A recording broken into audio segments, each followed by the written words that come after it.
Welcome to the Chefofx podcast. Say some crazy shit, dude. That's fine. So like the microphones that we used before, they were just headsets, like gaming ones. Yeah. And they were pretty low quality. And because we get loud, and it was like 5 people in a room, trying to do a podcast, and it was so messy. It was so muddy. It can be done, but the big thing is when you get loud.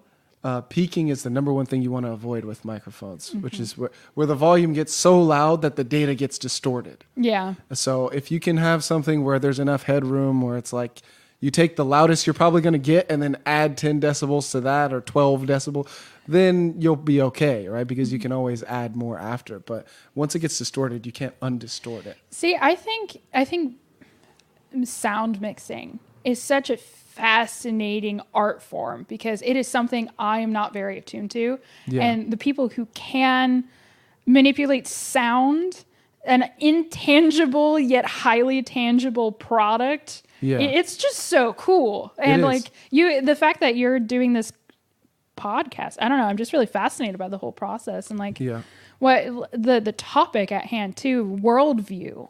Like what a broad philosophical starting point, because I mean it can go everywhere, and that's really cool.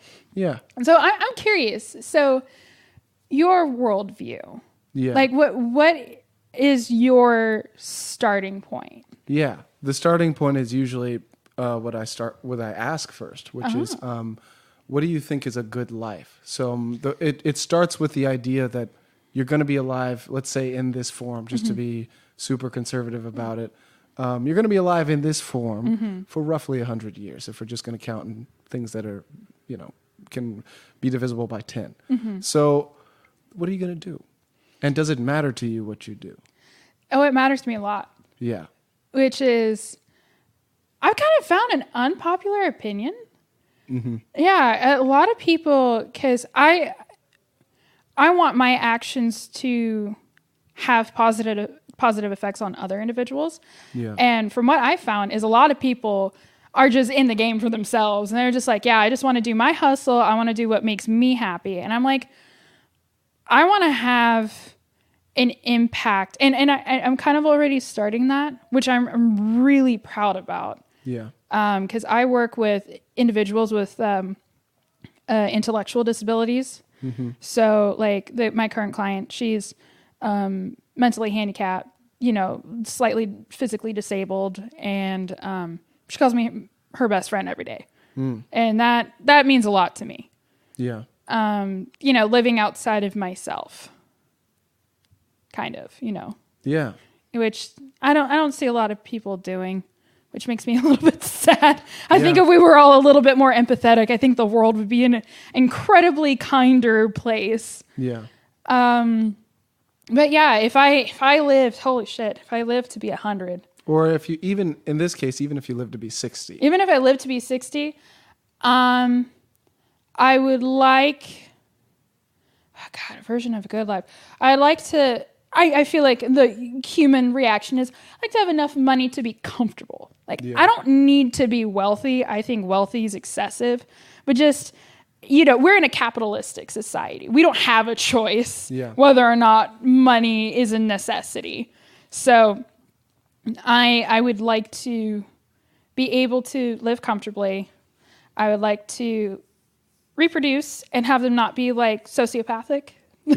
Well, you might not have control. I don't have control over that, but you said in a perfect world. That's true. Okay, not raise little sociopaths. Maybe see some grandbabies. I definitely want to be surrounded by a little petting zoo of animals and a garden, and just feel like I've made people's lives a little bit happier.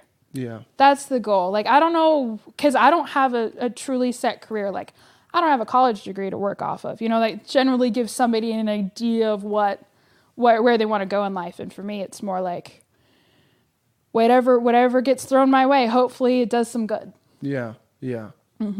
The interesting thing about having a garden maybe not a petting zoo, but like a garden, is that it is a sustainable way to live. And everybody usually mentions something about having enough money to survive, but I like it when people think beyond monetary systems, and a garden is one way of doing that. Oh, hell yeah. If you say, I just need the amount of nutrients, or I need, I don't know, the amount of emotional well-being to survive, then it might not even require a monetary system. Oh God. I mean, if we're going down that rabbit hole, I'm fully of the opinion that we have outgrown the necessity for money, the construct of money, because it is a human construct. In barter trade societies, they get just the same amount of shit done as we do in a capitalistic society, but there's no paper trail. It's just you produce what is needed and you trade what is needed to get what the other items that you need. And I am fully for the abolishment of money. Oh, wow. Like I can get a little out there with that. Yeah, that actually is a little out there. Yeah. No, I really don't like the construct of it. Even like, because in like my ideal society, it would be more like socialist, Democrat, or democratic, however you word it, but very pro Bernie Sanders. Bernie. Go Bernie. Bernie for president is the ideal. Basically. Oh my God. Not saying he's the Messiah, but goddamn. Yeah, well, the closest thing in our culture to a Messiah of that type. Definitely. A political Messiah. Oh my God. And so I'm that is to me the one closest to reality. That ideal, but my true ideal is just like, we don't fucking need money. You just need to learn how to make shit and get it done. Like, because I believe, it's like, because you go to places like Japan, and they treat their fast food workers with actual respect. They, they understand that every person has their place in society, and we shouldn't look down on them just because it's not an equal level. Yeah. There's equity. They have their own problems, but it's more equitable in that society. And I cannot stand the fact that here in the U.S., we still are looking down on people with lower paying jobs and say that they deserve it. They deserve the suffering that comes along with lower earnings. Like it just really, it's not fair. It's not okay, because they're still providing the service that you want and expect, but aren't willing to perform yourself. Yeah. It seems like it could be possible to still have a monetary system that was based on human needs, if it were possible to figure out what people needed. But when it was set up, I don't think it was interesting to even think about providing for everyone's needs. I think it was a lot more competitive. That if you didn't fight for something, you would die, or things of that nature that aren't necessarily true for everyone now. Well, it's actually, I was having this conversation earlier because I went to the Egyptian festival up in Roseville. Okay. Yeah, at the Egyptian festival. What do they do? It was at St. Mary's Coptic Orthodox Church in Roseville. And it was really cool because I was expecting it to be just, like a bunch of vendors and some, like food stands and whatnot. But really, it had like this little tiny side museum that gave like the whole history of the Coptic Church. It was actually super educational. Like I had no idea that they referred to the Coptic Church in the feminine. So the church is feminine. Huh. And I thought that was really fascinating. Completely different from the Western version of Christianity. And so I am so on a tangent right now. You got to bring me back to the original. I'm so sorry. Shout out to Egypt. Shout out to Egypt. Monetary system, sustainability. So we went back to, we were having this conversation about ancient Egypt and just the intricate history of that society. And I brought it all the way back to Mesopotamia with the Sumerians. And, now thinking back on it, like, they were kind of the ones who created a money system. Like, I'm pretty certain that before then, because this was my God, like almost 10,000 years ago, that they were the ones who developed the first writing system that we can find, and all this shit. So, I mean, it's kind of, because before then it was barter trade. It was before the agricultural boom where it was all hunter-gatherer societies. Like, there was no need for money until large cities and congregations of people started becoming a thing. Yeah. You can remember only up to a certain amount. So if I barter with maybe 30 people, I could probably just off of my memory figure out who owes what and what's worth what. And maybe between us, we're kind of, we have a similar culture or similar values or similar needs. So we can agree on, oh, this is the value of that. But as soon as you expand past a group to a certain point, it's not clear that the same thing is worth the same thing. So that's a very valid perspective. I hadn't quite thought about, where it's, the human mind does have limitations in that regard, certainly. And that's one of the beauties of writing and language, is that you can kind of export certain things and share them without having to think of them yourself, or you can keep track of things that you wouldn't have been able to remember. There are advantages, but I think that my ideal might be extreme in the opposite direction, except it's to achieve the same thing. Okay. Oh, I'm super curious. So I actually think more monetary systems might be a solution. Oh, okay. Yeah, so, you're thinking about categories of things to manage. You're thinking about basic human pay, right? Maybe. Have you thought? Have you heard about that? What they're doing in some Scandinavian country, but they're starting off with a universal pay, so everyone gets $600 a month, no matter who they are. Yeah. Well, it would be okay. So this is what would be different about it. Okay. I think the problem is that $600 can buy you a luxury item and items that you need. I think there should be different systems for the things you need and the things that are luxury items. Okay. So a part of the problem is that one currency can buy everything. It would be closer to like, I just went to the farmer's market and they have like the farmer's market bucks things or whatever. Oh, that's cool. I thought you might be more familiar. I am from Davis, but I don't. Sorry, the farmer's market is a little bit bougie for me. Oh, okay, there you go. Well, see.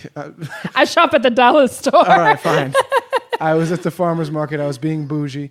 And they have this thing where you can basically trade in your credit card for specific dollar amounts of their coins that can only be spent at the farmer's market. Huh. So it basically says $1 you can spend anywhere, but once you turn it into a farmer's market coin, you can only spend it here. Fascinating. So it's like So it's restricted, basically. But it's not a universal currency. So, but it's a farmer's market currency because there's so many different booths. There are different booths, and they respect it amongst each other. Oh, that's fascinating. But outside of the farmer's market, it's useless. Yeah. So I think something of that nature that separates different items of different levels of importance might be useful, because it's easier to keep track of what is actually happening. Well, then in that realm, if we're going to go there, then food stamps. Food stamps are an example EBT. of that. Yeah. But so would you say universal EBT, where everyone gets it? Basically, yeah. Something like universal EBT, something like universal transportation, something like universal. So that everything that is necessary, it's easy to prioritize. We're not just going to give you $600. We're going to give you 600 useful dollars. See, I think that's really cool, because I have friends that struggle with addiction. Yeah. And they have family members that struggle with addiction. And, they're on supplemental income from the government, and they need it to survive. And I'm of the opinion, like, if you need it, addict or not, you deserve it, because everyone deserves the right to live. Yeah. But it would certainly help, like, curb their ability to get a hold of the substances that are harmful to them. Yeah. Because if you have access to money, but it's unlimited to what you can spend it on, I mean, right. that is a struggle that they face. Yeah.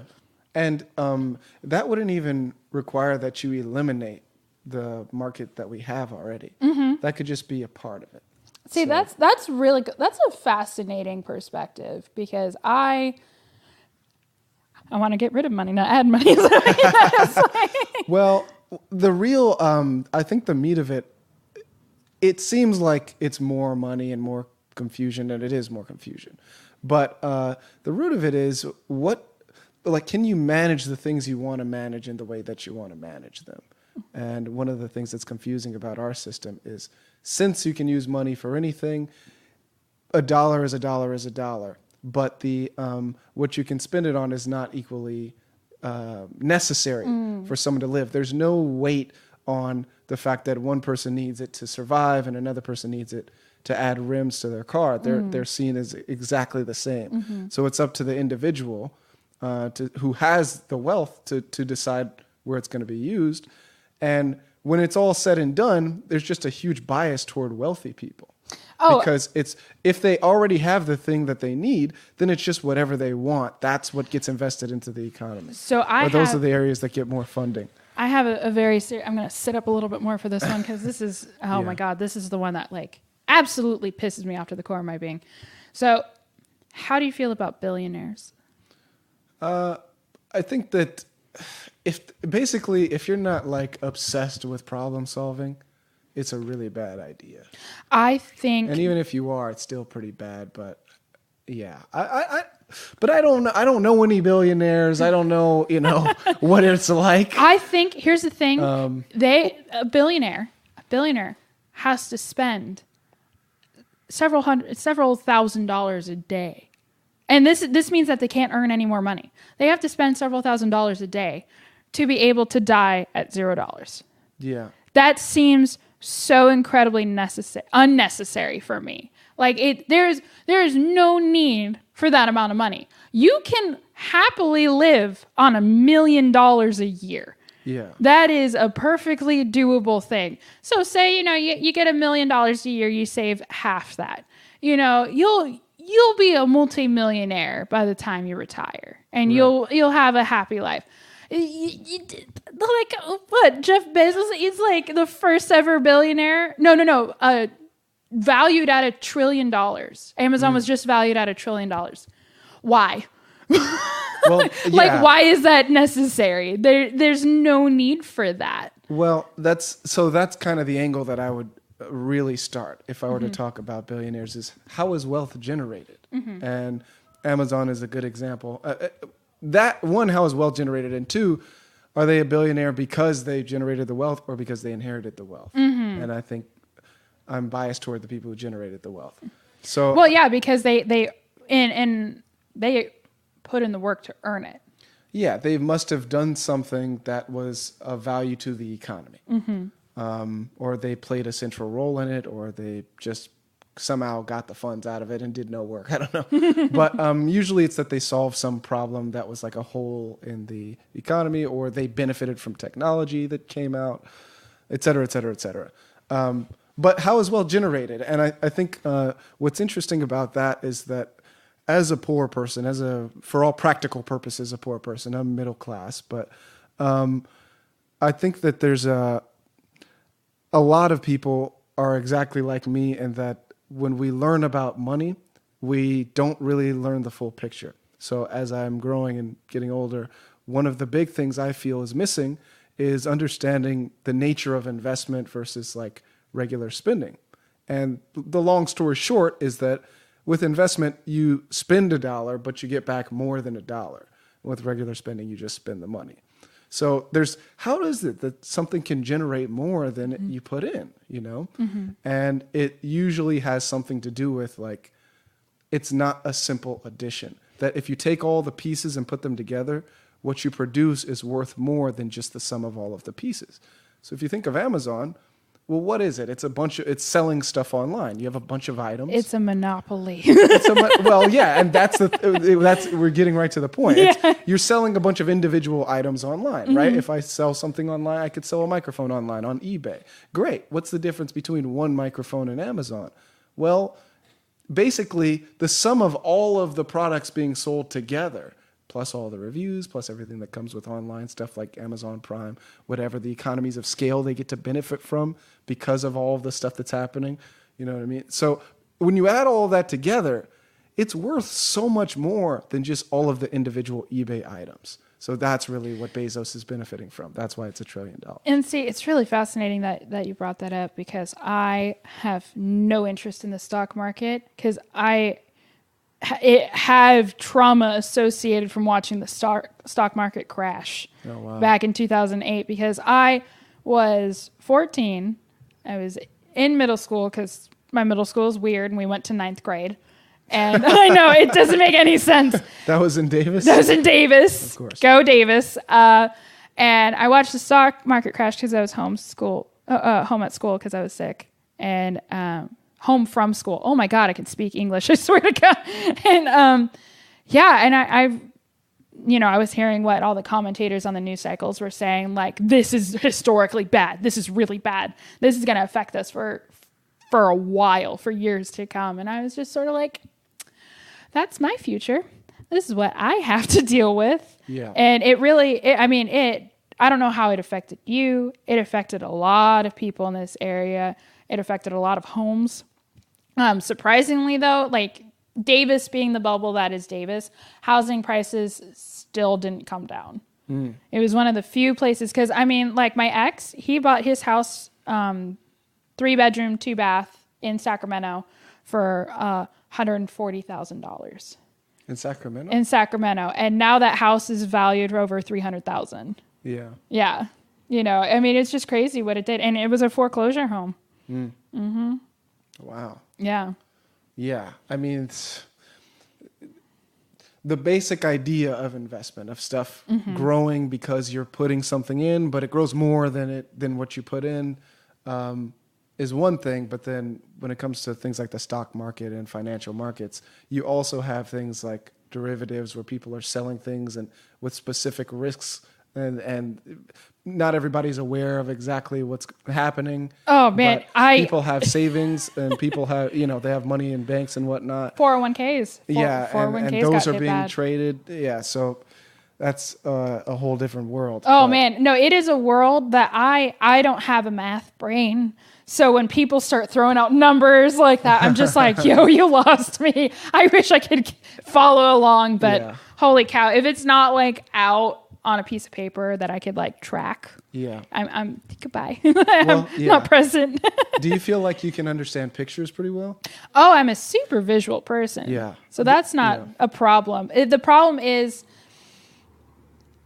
I don't know. It's just, has something to do with it being so abstract. Like it is so abstract in the variables. Like I just can't picture that many variables in one go. Yeah. And even the people who do the math often are not picturing all the variables. There are techniques that they're using for instance, almost nobody can imagine 4 dimensions or 5 dimensions. Yet people can do math in 4 and 5 dimensions. Why? Because they're using techniques that allow them to do this thing. It's not like they're seeing some shit that you're not seeing. You know what I mean? And a lot of the times, I asked about pictures because a lot of the times there is a picture equivalent to the same phenomenon, but who's going to generate the pictures? The only reason to do that is if you wanted to educate people, but a lot of the times there's an incentive to keep people in the dark. Oh God, yeah. Well, it was really fascinating because I don't know why I watched this. It was on at like PBS at like 1:00 in the morning. It was this whole thing about how 401ks, everyone has a 401k now. That's the retirement plan of our generation. They're kind of a sham. Yeah. They're kind of a sham because of how many fees, what can happen to your 401k. The fact that your 401k can just one day disappear because the stock market drops is horrifying. Yeah. And it's also very interesting that I dated a guy who exclusively dealt in 401ks. Oh, wow. And I was just like, yeah, I think, the business you're in is kind of shady and kind of shitty. And, it's like, it doesn't have the people behind the accounts in mind. It just has the accounts. And so if you view somebody as a number, you're not going to have the total commitment that they're getting the best deal. Yeah. Or and it's just, so I'm all for bonds. Bonds is where it's at. I can't wait till I can afford my first bond, because it's stable, has solid interest. It's secure. And pensions, Jesus Christ, what they're doing with pensions right now.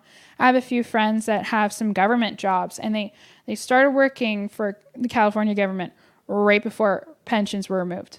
They're no longer available. Wow. And it's because of baby boomers. There's just so many baby boomers on the pension system.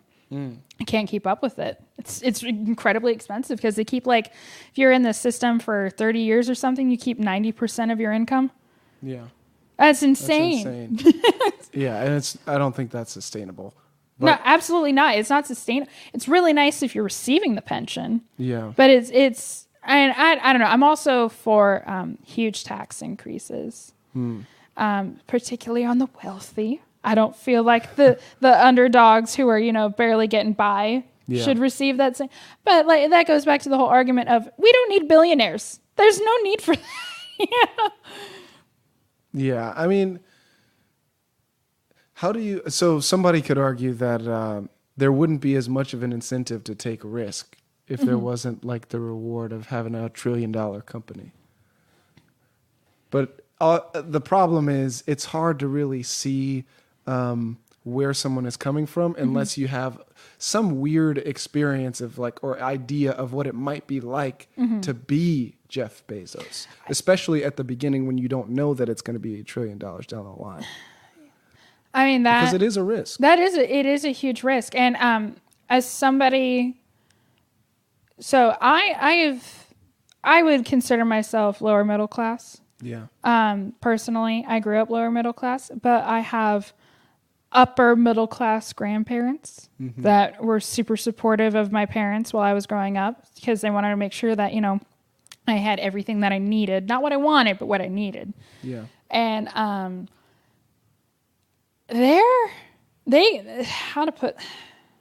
so they own several businesses in the Sacramento area. They did pretty well for themselves for several decades.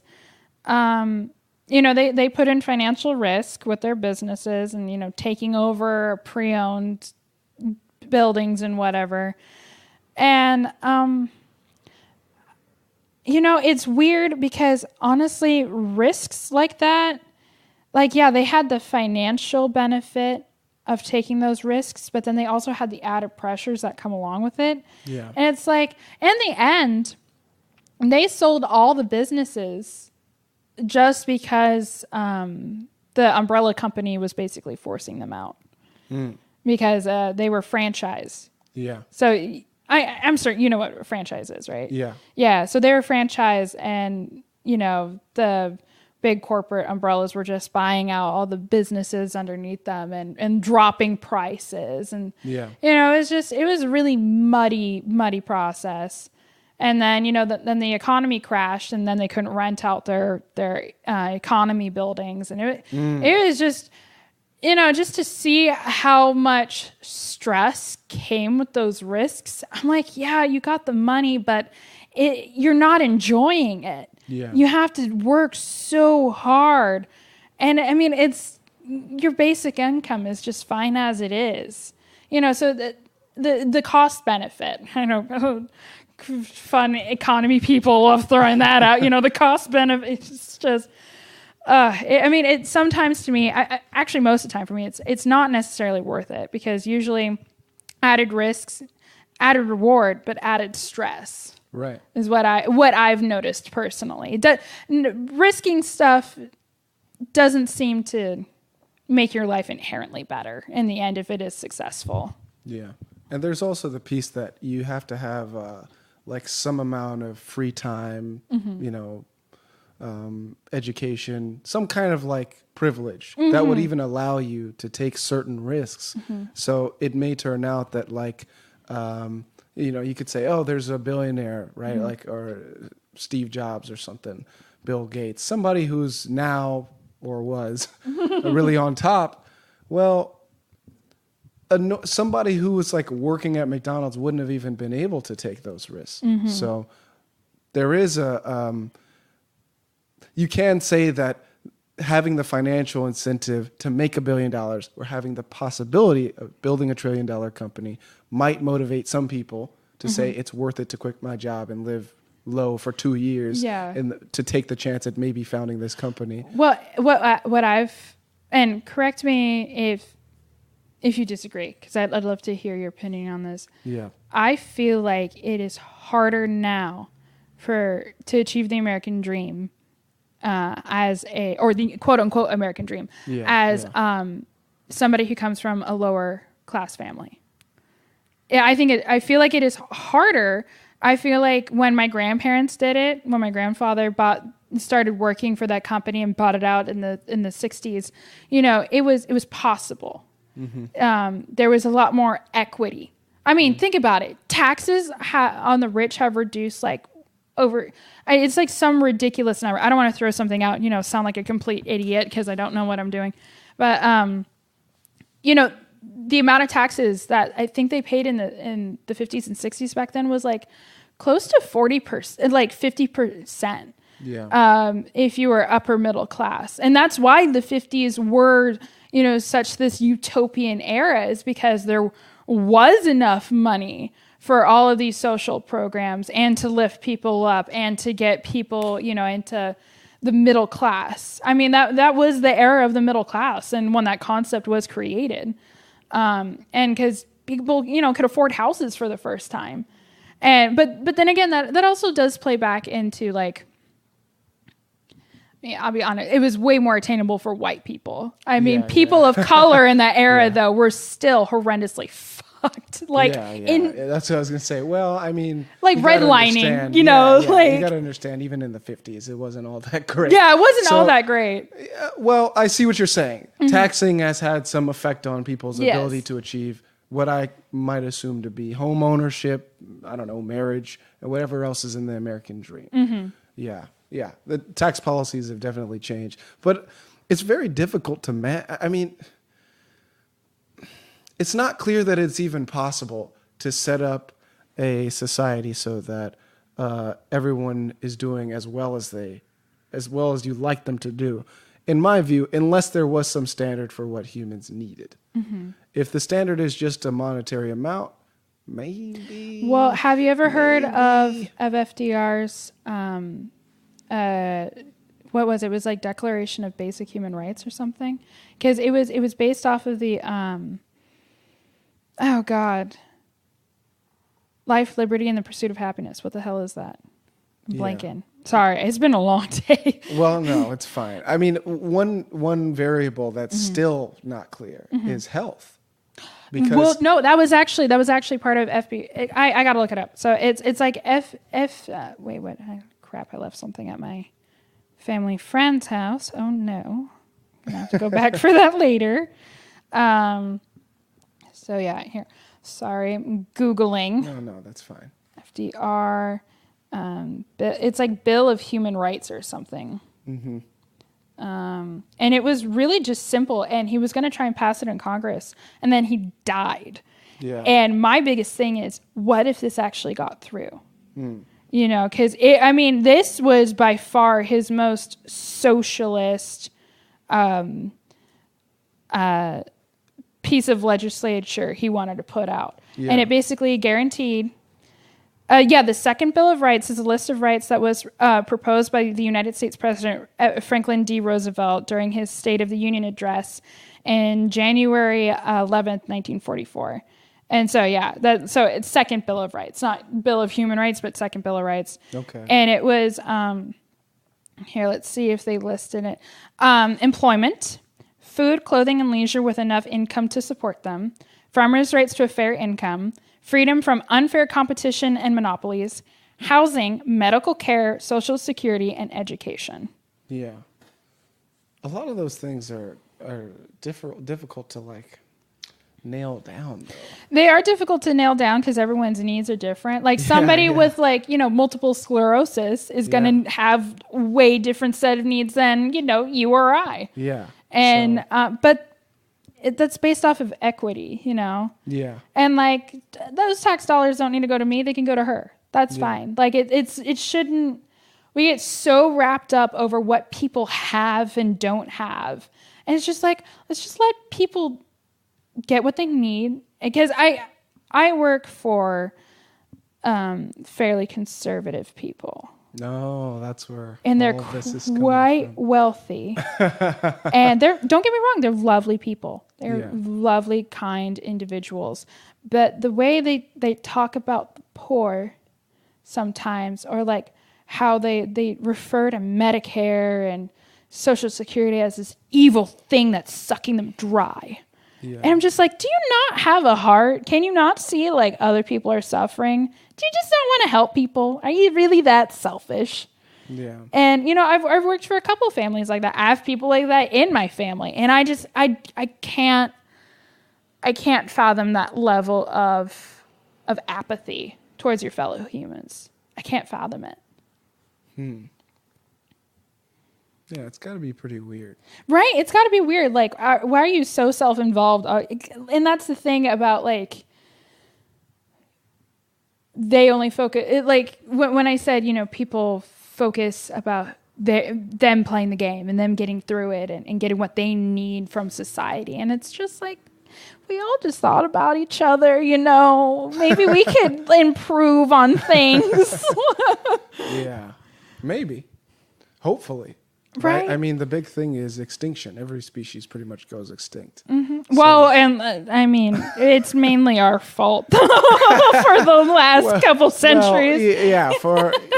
Within a certain time period while we've changed the environment. Actually, we could go back about 20,000 years and be like, woolly mammoths, we did you dirty. Sorry, guys. But then before woolly mammoths and before, then we're not responsible for that.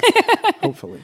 Right. But, the hope is that people figure out whatever is necessary. But it just seems that we're not always in a famine, you know? Like certain things, really, we do have to compete for. But it's not true for everything, and it doesn't even seem to be true for the same things as time moves on. So it's basically, if at one point there's a limited resource, there's only 3 markers.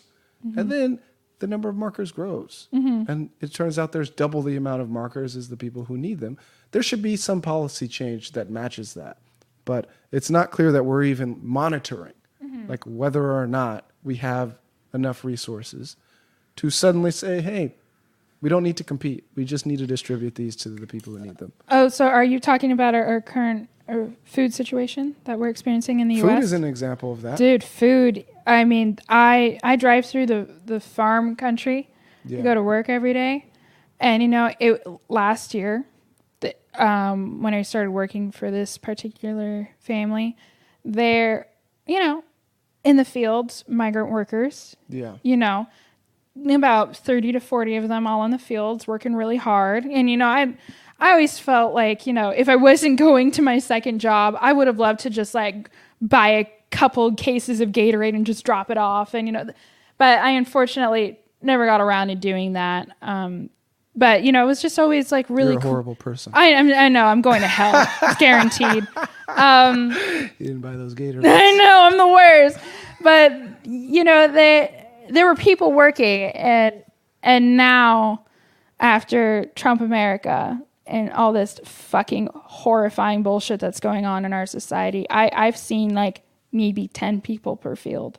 And you got to think about like how much food is rotting because the people can't pick it fast enough. Yeah. And I just recently read stuff about how, you know, farmers are freaking out because all the machines are being rented out because they can't find farm workers. You know, and we're literally dumping literal tons of food because it's rotting because we can't get to it fast enough. Wow. Like these are the problems that this administration has single-handedly created that we never had a problem with before. Yeah. I mean, and it is horrifying because if like food waste is one of the number one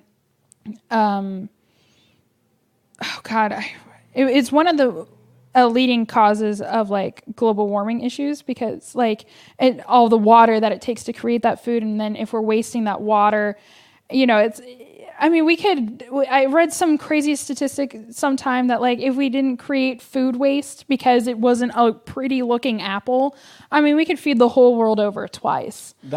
So I guess food is a really good example of that. At one point, it was not possible to feed the whole world over twice. Yeah. But technologies have improved things, practices have improved, and we might be at the point, or maybe we've already passed that point, where it is possible, but there's no change in the policy. There's no change in the distribution system. Exactly. The distribution system is atrocious. This whole tariff bullshit that we have going on with China right now is atrocious. I mean, Tell me more about this. Oh my God. Okay. I listen to a lot of NPR, and they have this whole segment every day where it's called Marketplace. Yeah. And they just talk about the current economy once, for an hour a day. And it is mind-numbingly stupid what we're doing. Mind-numbingly. Because basically it's a pissing contest. Like, oh, I can charge you more money for more things, blah, blah, blah, blah, blah. And then China goes, we don't buy that much stuff from you guys. So sure, we'll throw a shit ton of tariffs on you too. Yeah. And at this point, I mean, I've heard from Marketplace that a lot of distributors, so people who like purchase products for, Target, Walmart, stuff like that, are freaking out about the holidays, and they're thinking that they're not going to be able to afford to purchase enough products for the demand, so that there's gonna be a lot of supply and demand issues in the next upcoming years if we don't figure this shit out, because it's just stupid. It's Trump trying to say, oh, I'm a big boy, I have control over this. Screw China. I don't know why he's so obsessed with China. I mean, maybe it's a diversion to throw off from the Russians. I don't know, but it really bothers me. And so like one of the big ones in the food regard. So soybeans and pork. We sell a lot of pork and a lot of soybeans to them. And right now, oh God, what statistic? I don't have enough time to look it up, unfortunately, but it's really bad, because a lot of these growers and ranchers are expecting to like sell a third of the product. Yeah. And so they're losing out on millions of dollars, but the millions of dollars don't go directly to them. It goes back into the business to grow more food. Right. And it's just so complicated and yet simple at the same time, where it's like, okay, well, we should maybe scale back production, but that production already exists, so where's it gonna go? Yeah. Like, and then, you also see this shit where like, so I grew up vegetarian. Okay. I grew up, believing that animals have faces and you don't eat faces. That's not cool. and I know. That's a great argument. That's a beautiful argument. And so, because it's terrible, but it works. Yeah, it does work. It does. Well, or like my mom's favorite. She's like, I'm a mother and I can't handle the image of eating a mother's child. And I'm like, wow, that went to a dark place, Powerful. Mom. Oh my God. And so, yeah. And so, the like this whole thing with, oh God, what's the hurricane that just happened in North Carolina? Hurricane Northie. But it killed like 5 million farm animals. And they just all drowned. Wow. Like millions of animals that were supposed to be like food product or like creating eggs and stuff. And like they're talking about how like unsustainable it is to keep all those animals in tiny cages, and like they couldn't release that, millions of farm animals just in, North and South Carolina running around all willy-nilly like that. But like we don't need that much meat anyways. Like most of the meat products that are created get just like, and meat and climate change are so hand in hand, because it just takes so much water to sustain those businesses. And the amount of carbon that is released, just transporting all that product. Yeah. I listen to too much of the news, and I'm just seeing how the world is just caving in on itself because of human design. It's like, oh my God, it's so stressful. Kind of makes you feel like, you're going a little bit crazy from just paying attention. Well, you are going a little bit crazy from paying attention to the news. Oh, God. I mean, the news really. Think of it like this: if you ask someone how was your day, they're not going to tell you a 24-hour story.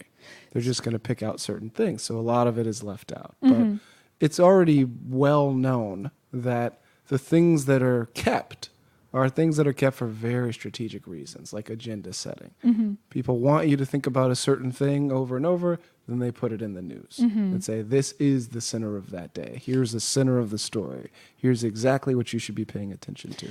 Well, and if we're going to be talking about something that we should be paying attention to, this whole Brett Kavanaugh, whatever, and Christine Blasey Ford, like, I normally try and avoid stuff about, rape and sexual assault because I just don't think it's super healthy for me to pay attention to stuff like that. But I was like, nah, this is fucking history in real time. We're going to be talking. Tell me the rough story of it. Then. The rough story of it. So Brett Kavanaugh is a Supreme Court nominee, filling the seat for Justice Kennedy, who just retired. And a woman came forward anonymously originally, and then her whole information was doxed, and shit hit the fan. I mean, she's had death threats. She had to get private security and stuff to protect herself. But yeah, she's a professor. Oh no, sorry. I think she's doctor. I think she's Dr. Christine Blasey Ford, and she does like psychological research at Stanford. Like, she's a very intelligent, well-to-do woman who came forward and was like, nah, he tried to rape me in high school and I have severe psychological trauma from it. And, wow. And this is an individual who is going to be sitting on the Supreme Court for up to, next 30 years. Like, it is a lifetime appointment, and I don't want a fucking rapist on the Supreme Court. Yeah. And now more women are coming forward and talking about what happened to them. And it's really difficult because the conservative party in this country has decided that politics is more important than keeping their moral compass. Yeah. And number one, like, if a Democratic Supreme Court nominee came forward and somebody was like, nah, that dude raped me, I'd be like, okay, cool. So I was excited and now I'm not. I do not like. If they said that about Bernie, if Bernie did a pussy grab back in the day. If Bernie did a pussy grab, I'd be like, okay, cool. I know who not to vote for because he is clearly a terrible human being. And even though our ideologies, God, I can speak. Even though our ideologies line up, that does not mean he is therefore the person who should be leading our country. Yeah. Because there are a lot of the Bernie bros. Yeah. Where we share a lot of the same common beliefs and how we want society to lean towards, but that does not inherently make them people I want to spend time around. Yeah, somebody else can adopt those ideals who doesn't have the same history. Oh, exactly. Yeah, and then they'll be the next Bernie, and then get rid of the pussy grab Bernie. Oh, God. How that man became our president, I think all we can do is thank the Russians. Thank the Russians for the hacking? For the hacking. Oh. Well, no, not for the hacking, but I think there are a lot of weird situations where shit just looked rigged, in my personal opinion. Like in the swing states where he only won by about 40,000 votes. Mm. And then they went in and they showed how easy it was to hack those voting machines. Oh. Makes you wonder. Yeah. I mean, I hate to go into conspiracy theories. I think I know. Like, well, my dad is a huge conspiracy theorist. He's so weird about this shit. But like for me personally, like, it just seems a bit odd, Yeah. Well, real conspiracies are real. If people do conspire to do things. Mm-hmm. What's difficult to tell is whether or not one particular theory is correct. Well, I think Pizzagate was a little bit out there. Like, I think, there has to be some logic to it. Yeah. Well, things can be more or less likely, but it's hard to show. Yeah. So basically, the best position to have is the most uncomfortable one, which is just that you don't know what's going on. Because it's true, you don't know what's going on. Nobody really knows exactly what's going on. But you can use the power that you have to make better decisions, and you can be skeptical about things that are weird. Oh, and yeah. try to ask further questions, for sure. Well, I think a thing that always weirds me out is when people aren't skeptical. Yeah. That weirds me out, where it's just like, oh, you're willing to accept this. Because, even with this Christine Blasey Ford stuff, it was like, she could be lying. I don't know. I don't want to believe that she's lying. And her testimony was pretty fucking powerful. And, you even got Republicans saying, she seems like a credible individual. When you hear a Republican, go against party lines, or even a Democrat go against party lines, that's some pretty powerful shit. But yeah, I don't know. Sometimes I question whether or not, like, if, go into the mountains and living in a cave and just being a little hermit human and just cutting off from society. Like, if that would actually benefit my mental health. I don't think it would benefit your mental health. Please don't do that. Just do something else. Meditate. Go for a walk. Yeah. Go swimming every once in a while if you can. Buy those Gatorade. Buy the Gatorade. That will help your mental health. Oh, there's nobody to give the Gatorade to now. That's why I feel so terrible. Trump got rid of everyone. Got rid of everyone. God, it's so... I actually just had this conversation with my best friend last night where she just started screaming about how stupid it is that 2-year-olds have to, advocate for themselves in court. Yeah, haven't you? Because That's weird. It's happening, and it's terrifying because it's these migrant children that are crossing the border. Got you. And then they have to go to immigration court and advocate for themselves and why they need asylum. And half of them, more than half, can't speak the language. More than half just know that mom and dad sent them here, and they have no idea why. Yeah. Because they're 2, and they can barely grasp the concept of... like object permanence. Yeah. Most kids are like, where'd he go? He just said peekaboo, and then he disappeared behind something. I don't know where he went. Yeah. It's just, it's horrifying. It's horrifying what's happening in this world right now. And it's hard not to feel powerless. Speaking of what's happening and feeling powerless, what do you think happens after we die? Oh boy, it's weird. So I grew up Christian. Not through anything my parents did. They do not identify as Christian themselves, but I ended up in a Catholic school for preschool. They had no idea it was a Catholic school. So when my mom... They had no idea? They had no idea. Wow. And so my mom came over because I was the only vegetarian kid. So she came over to drop off my fake chicken nuggets for lunchtime, and she heard all of us praying. She was like, what the fuck did I get my kid into? This is not what I signed up for. Unfortunately, it is what she signed up for. You just signed you up for. Yeah. So I grew up very Christian. Wow. As and a you kid. Stayed in that school? Yeah. Oh. Till after kindergarten. Okay, well that's... Yeah. Up until kindergarten? So until the end of it? Until the end of kindergarten, and then I went to public school. Oh, all right. Yeah. But that's still the formative years. Very formative. Yeah. Yeah. And so I was like in God. I was really in heaven. And then I have an anxiety disorder. Okay. It really started around age 5. I would have panic attacks about death. Oh, wow. Panic attacks. And so heaven, the concept of heaven, made me feel really safe. Made me feel very safe. Like, oh, I don't actually stop existing. I keep existing somewhere else. That's cool. That makes me feel safe.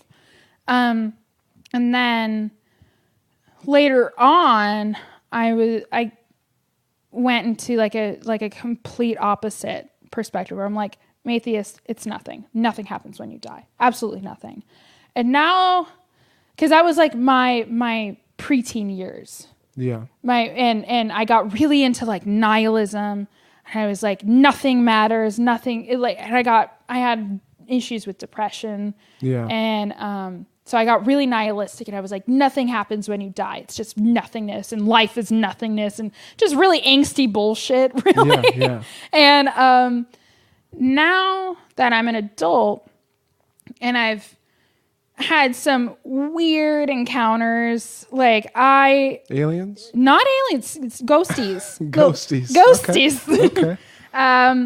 Which, I want to explain another way, because I'm one of those people, because there are those people that are out there that are like, oh, we're going to go to this super haunted place and talk to all these spirits and blah, blah, blah.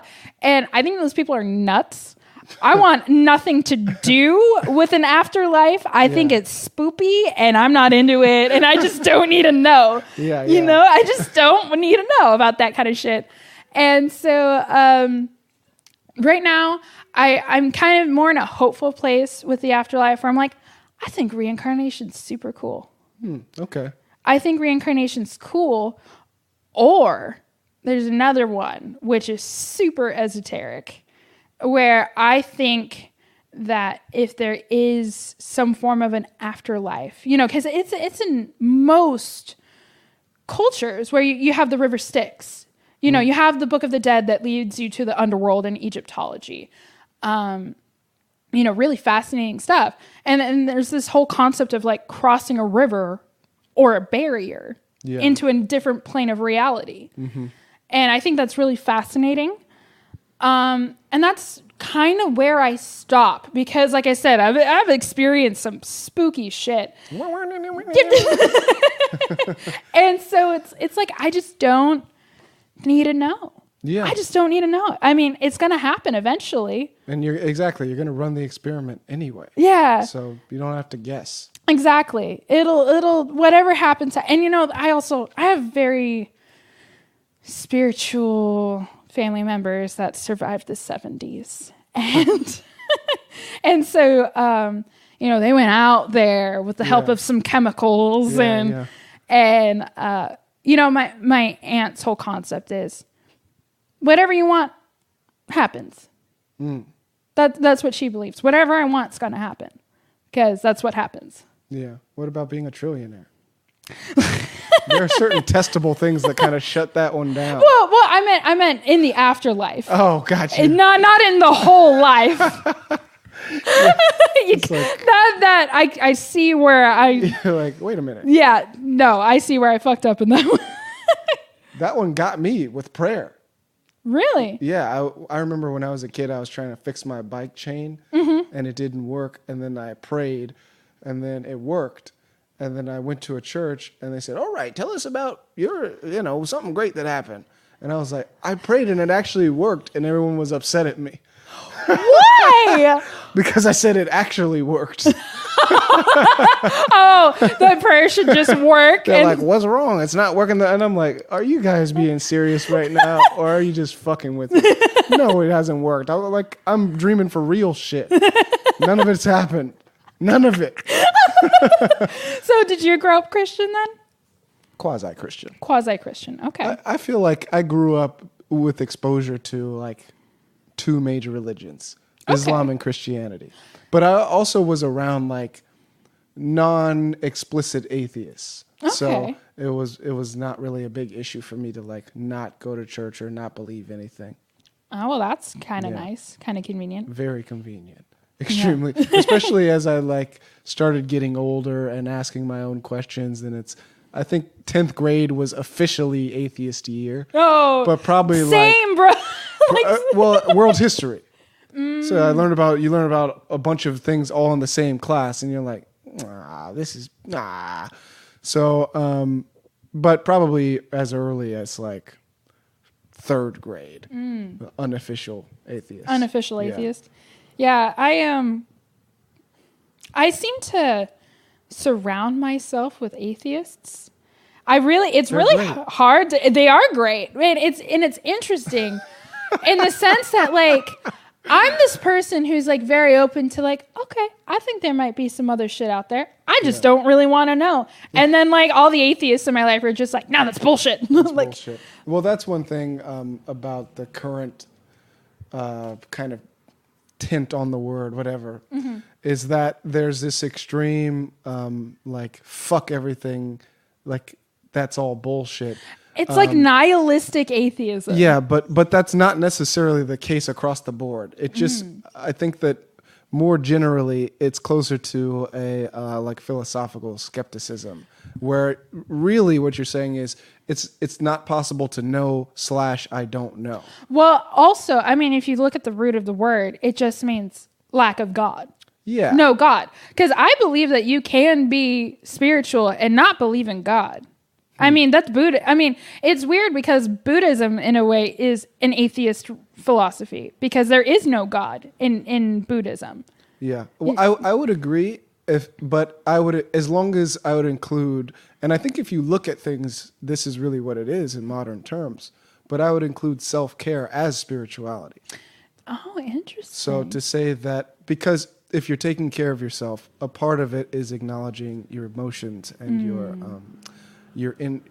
the life of the mind. And a lot of these things are the things that require theories. Like you want a theory because, like you were saying, you want to feel more warm and comfortable. Well, the desire to feel warm and comfortable is something that every human probably has. But one way of dealing with it is the idea of heaven, which was effective. So it works for that type of self-care. But for me, as I got older, I just realized there are other ways of doing that. Well, and it's that actually are just as effective, if not better. Well, and it was always very interesting because even as like a little kid, I could not understand the concept of hell. Yeah, it's horrifying. Hell for me, and it wasn't like, because I always jokingly say like, oh, I'm going to hell. That's definitely where I'm ended up. Because it's like, if there is a God, and if you say there's a God that loves me unconditionally, then even if I fuck up, he's still going to love me unconditionally. Yeah, why would he punish you? He wouldn't. That doesn't make any sense to me. And so, like, Judaism doesn't believe in hell. Well, somebody framed it this way, but why would you create something broken and then punish it for not working? That doesn't even add up. That's your bad design. That's you. You're a bad designer. Admit it. But then we're created in his image, and he does not fuck up. Like, let's be. Yeah. So how can we fuck up then? Come on, knock it off. See, these are the types of things that got me in trouble when I was a kid because they didn't like that, and that's why I ended up going to the atheist side because I was like, man, I thought everyone else already answered these questions. So when I ask you, why are you getting mad at me, bro? Oh man. Oh god, that fucking killed.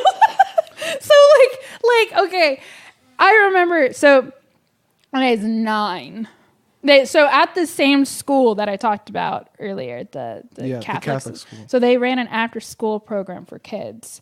And I started going to it again in like 3rd and 4th grade. Kids, my parents worked. My grandparents couldn't watch me every afternoon. Like I had to go, and I hated it because I was the only liberal vegetarian in a conservative Christian area. I mean, it was not good. Not good. I stuck out like a sore fucking Even thumb. if you were a conservative vegetarian, that's really not good. And so oh my god. And so I just remember one time. Are you okay? Yes. Oh yeah. You remember one time. One of the after school helpers, she was like a high school kid or something. Yeah. I got into an argument with her about how implausible the ark was. The ark. Noah's ark. Oh yeah, that's another one. I was like, there's no fucking way. She's like, it was the will of God. I was like, what? God? No. It's impossible. Like it is like maybe every animal in the area. Yeah. In the area. Every big animal in the area. Yeah, like I could see a few cows fitting on a ship. That's fine. Everything that's within a human scale. Yeah. Because as soon as you get into the insects. Right. Exactly. That's way out of the park. You're done. You're done. And oh my God. And she's just like, her head just looked like it was going to explode because she was just like, I can't, no, it's not. And I love John Stewart forever for giving me this terminology, cognitive dissonance. Yeah. Cognitive dissonance. And I think that's really why, because I mean, you can like the way I approach spirituality and religion is with a healthy dose of skepticism. Like, this is not the answer, but it could be the answer, and I find that really interesting. But when you accept something as an absolute truth with no fucking evidence, that is, I mean, it's so scary to me. Yeah. It's so scary because it just tells me that you don't want to think. You don't want to be analytical. You don't want to actually learn. And it's very sad because in my view, Chef said The Chefofx podcast. Delicious.